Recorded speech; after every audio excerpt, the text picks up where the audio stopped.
Здраво, ова е 263-тото издание на Видеологија со Златко Ѓелевски, дигитален краток осврт за актуелни филмски остарувања, односно спонтана критичка анализа која е збир на први впечатоци илустрирани со подвижни слики. На денешниот реперлар е РМН на Кристијан Монџио, во кој станува збор за Матијас, глумен од Марин Григоре, кој неколку дена пред Божиќ ја напушта својата работа во Германија и се враќа во трансилванското, сега веќе мултиетничко село. Тој сака да има поголем удел во воспитувањето на неговиот син Руди, сметајќи дека го има разгалено неговата мајка Ана, глумена од Макрина Барладеану, но исто така има обврска да се грижи за собствениот закрепостен татко Ото и интимен станува повторно со неговата поранешна љубовничка Цила, глумена од Џудит Стејт.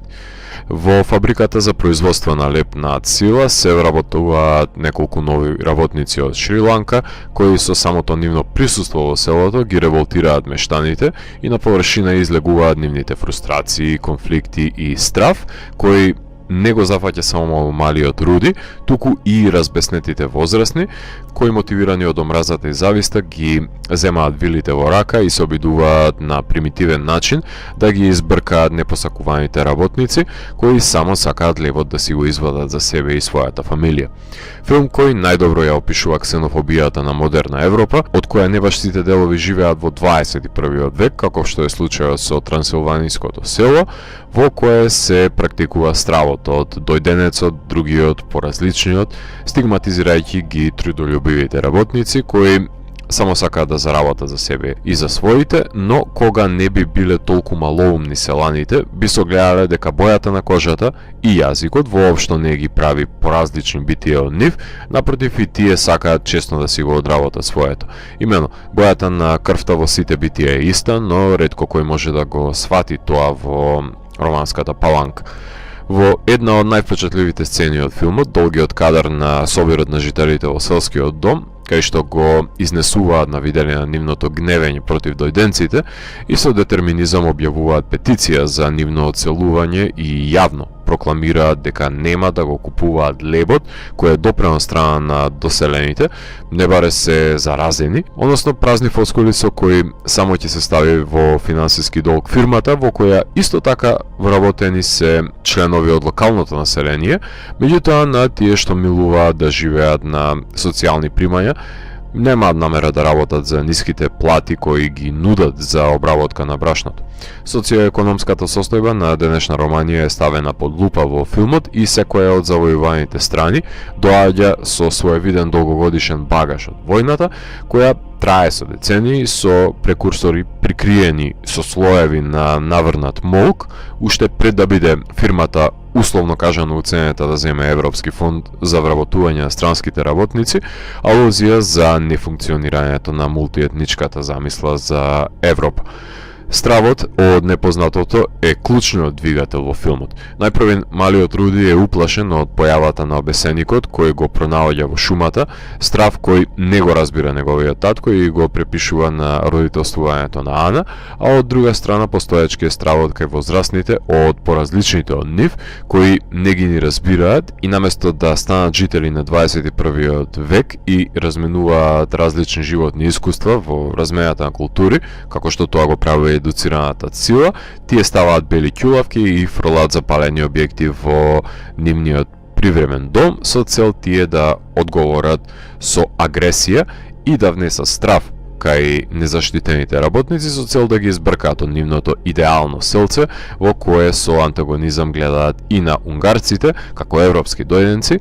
не само кон работниците од Шри-Ланка. Не е македончето далеко од оваа средина на ментално ниво, не може да си дозволи да го пренебрегне расизмот и способноста на другиот, напротив, неумоливо ќе се прехранува со предрасуди, спремни за разорување на заедницата, ќе оклевети другиот, па макар и 3 пати на ден. Потоа зашто се оцелувале жителите во други држави. Матијас, ликот кој е носителот на действието на почетокот на филмот, човекот кој не воведува во животелствувањето во селото, уште од првите кадри може да се насети неговата нетолеранција и импулсивен темперамент, кога не е способен да прифати навреда од шефот и физички се пресметува, давајќи ни до знаење дека зборот за него нема резолвирачко својство и средство, кај што може да се примени сила, без разлика што дерогативно е наречен мрзелив ром.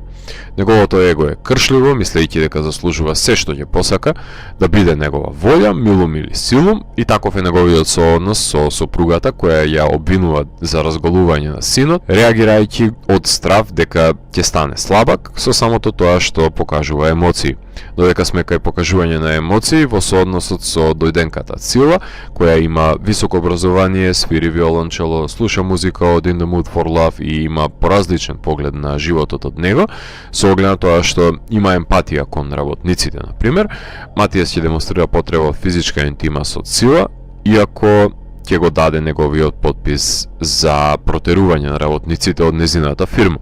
Не е тоа единственото лицетворение на лицемерен гест. Најголемото зло го одобруваат резигнираните христијански свештеници, кои премолчуваат пред злонамерите на разбеснетата толпа, ги затвораат вратите на црквата за дојденците, од кои еден е католик, сметајќи дека Божиот дом не е отворен за сите во нивната погана заедница, во која недобродојдени се промените од секаков тип. Свештениците подлегнуваат на волјата на мнозинството, со апологија ги бранат нивните лудости, без да се обидат да ги смират страстите и да ја искористат позицијата на посредници, односно медијатори, и да го искористат словото на миролюбието на Светото писмо, за да им посочат кои се гревовите со кои влегуваат во црквата мештаните. Но, наместо тоа, тие си ја подвиткуваат опашката и дозволуваат фашизоидност, параноја и ксенофобија да расцвета во селото. Местото на Сцила и прогресивните ликови како неа не е во забаталеното трансилваниско село, во кое времето одамна престанало да тече, затоа што тие секојаш ќе целат кон подобрување на условите за живење, а мештаните ќе се противат на секоја промена, без разлика колку е во нивна полза. Така што решението да ја напушти таа средина и замине во Германија, кај што нема да биде омаловажен низиниот труд, и тоа како е оправдлива како сценаристичко решение, затоа што утре таа е унгарката, дојденецот кој што ќе заврши на клада. Магнетна резонанца, посебно во обликот на нејзината кратенка РМН, ниту е впечатлива, ниту е изговорлива, но покрај тоа што е буквализирана во сцената во која се снима главата на Ото, иако воопшто нема да може да дознаеме што се наоѓа во неа за да го изведе чинот кој го спроведува, станувајќи дел од традицијата на одземање на животите во шумата, Небареа Кивахара. Ако се земе насловот во својата преносна смисла и се направи магнетна снимка на менталитетот на населението, тогаш ќе бидеме поблиску до суштината на творбата, во која се евидентираат причинителите на развојот на болестите на населението, кои, да се надеваме дека не се предоцна диагностицирани за да може да се излечат. Сега епилогот. Од текот на филмот установивме дека има сомничави действија во шумата, со оглед на тоа што се положени животи во неа. Монџио одлучува да го напушти неговиот натуралистички пристап на снимање барем за миг и да зачекори во магичниот реализам, со небитно наврзувајќи се на сцената во која се одржува романската верзија на Домашните мечкари, традиција за протерување на злите духови во природата. Меѓутоа, што ако духовите во природата се постојани наблюдувачи на прокопсаниот живот на селаните и во дадениот миг се манифестираат за да им посочат дека има нешто поголемо од нив во природата, дека ворете да се восприеми непознатото како такво. Може би се луѓето поголеми животни од кои треба да се плаши човекот. Може би доаѓањето на францускиот надгледувач на животот на мечките од ЕУ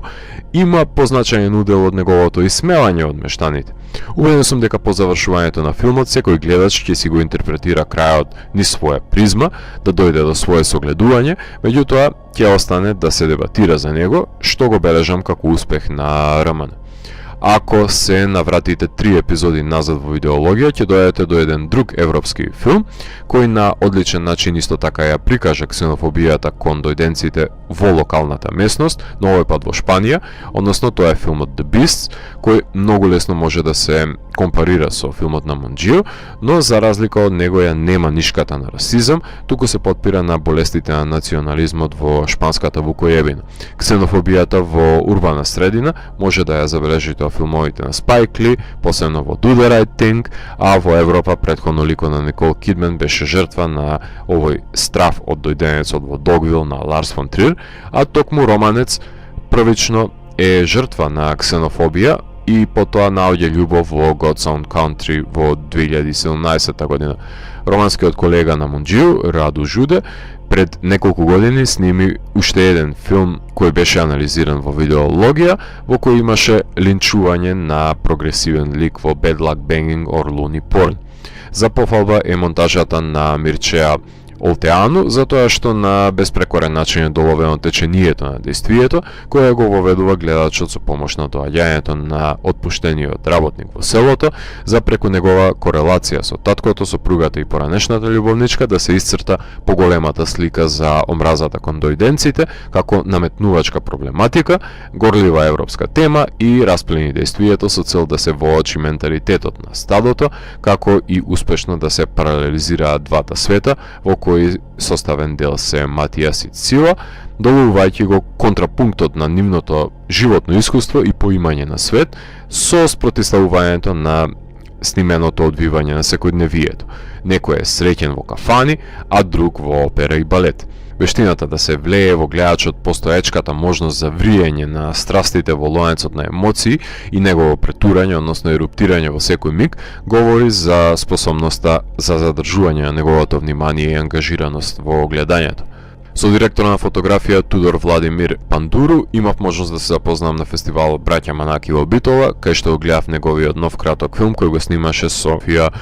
Георго Васили. Опремен со Алекса со Прайм леќи, тој снима на рака за да се долови стабилизираното движење кое алудира дека човек стои зад камерата, што придонесува во доловување на реализмот во творбата. Прекрасен е кадарот на масовната сцена во која се десеткуваат дојденците во селскиот дом, кај што одликата да се насочи камерата и остане неподвижен за време на долгиот кадар, им остава простор на актерите да ја пламнат ситуацијата и премине од вербална во физичка преписка. Зимската селска идила е доловена во сцените во широките планови во дворовите во кои врне снег или во шумата прикриена од текстурата на паднатото жолто лисје, но во секој случај боите во природата бараат десатурирано затоа што не е дојдена пролета да ги оживотвори, а интериерите во фабриките имаат истакнато синило или белило како нивен контраст, иако нема кој знае каков драстичен кинематограферски исчекор во филмовите на Мунџију.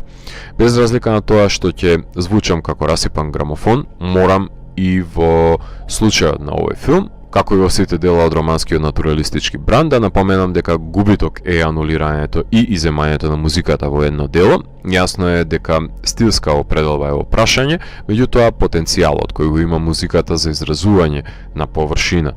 премолчените емоции на ликовите, како и на испишување на атмосферата и служење на градиво за поврзување на транзициите се својства кои се губат со направениот избор со цел да се добие аудитивна шупливост која ќе се базира исклучиво на дизајнот на звук. Не е доволно диегетската музика на скорот на филмот на Вон Кар-вај и свирењето со локалните трубадури на Сила.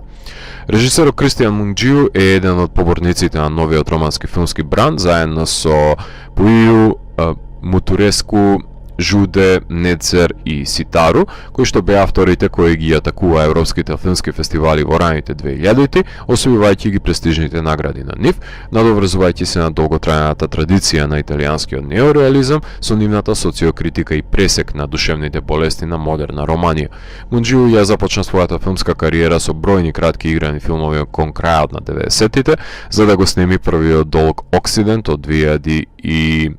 година, трагикомедијата во која се разработува тенденцијата на младите од Источна Европа да мигрираат на Запад. Меѓутоа, светското внимание го доби во 2007 година, освојувајќи ја Златната палма на Кан со долгиот игран 4 месеци, 3 недели и 2 дена за жената која се обидува да ја помогне на пријателката да абортира во 80-тите години во Романија за време на режимот на Чаушеску. Во 2009 година учествуваше во екранизирањето на урбаните легенди во Романија во антологијата Tales from the Golden Age, а 4 години претходно беше составен дел од една друга антологија со свој краток филм помеѓу 6 на млади режисери од Централна и Источна Европа кои ја составија антологијата Lost and Found. Во 2012 година го сними според медија најквалитетните филмови за обид за екзорцизам во православната црква, односно Beyond the Hills, со кој освои 2 златни палми за актерка и сценарио, филм за 2 девојки израснати во сиропиталиште кои се заљубуваат една во друга, меѓутоа една се преселува во Германија, а другата одлучува да му служи на Бог.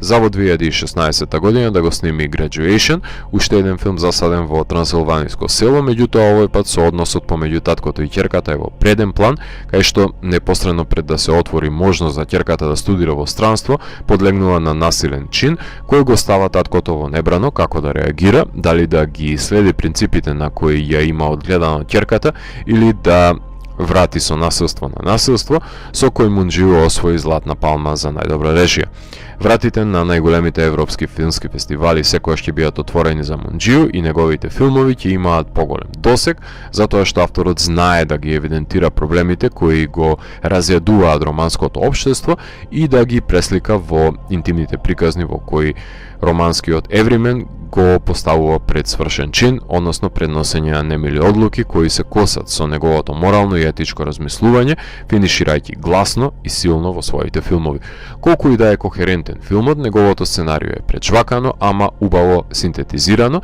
Уште подобро би било ако може да излезе надвор од натуралистичката формулаичност, која тој ја има наметнато, да може да го реобмисли својот ракурс, наместо да се потпира на проверен пристап, да се омажира себе си ако би сакале, па може би тогаш на членовите на жиријата на фестивалите ќе им даде причина плюс за оправдување на наградите кои би му ги доделиле. Поигрувањето со бојата на преводот не е доволно иновативен подвиг.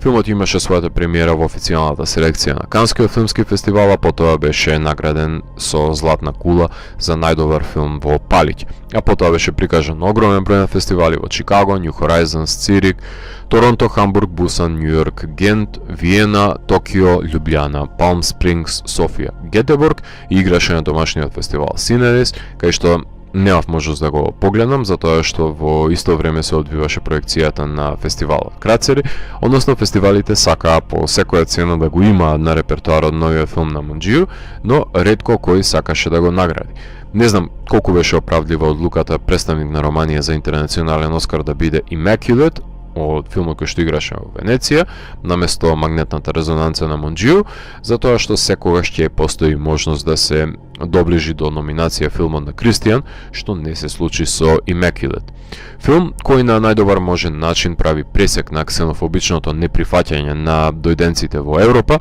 третирани како жители од низок ред,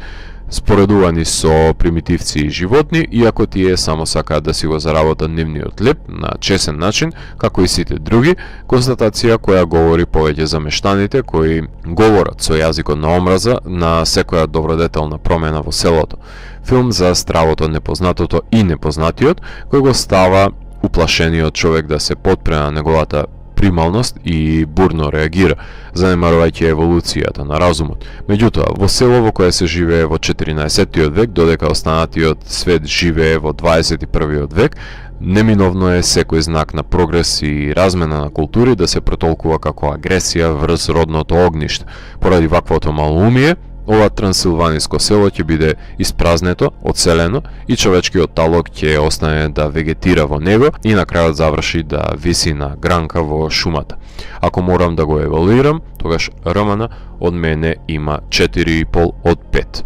Доколку ви се допадна 263-тото издание на дигиталната архива Видеологија, лекувајте го видеото, споделете го и следете го каналот. Последете и по останатите рецензии на виртуалната полица. Ви благодарам за вниманието. Поздрав!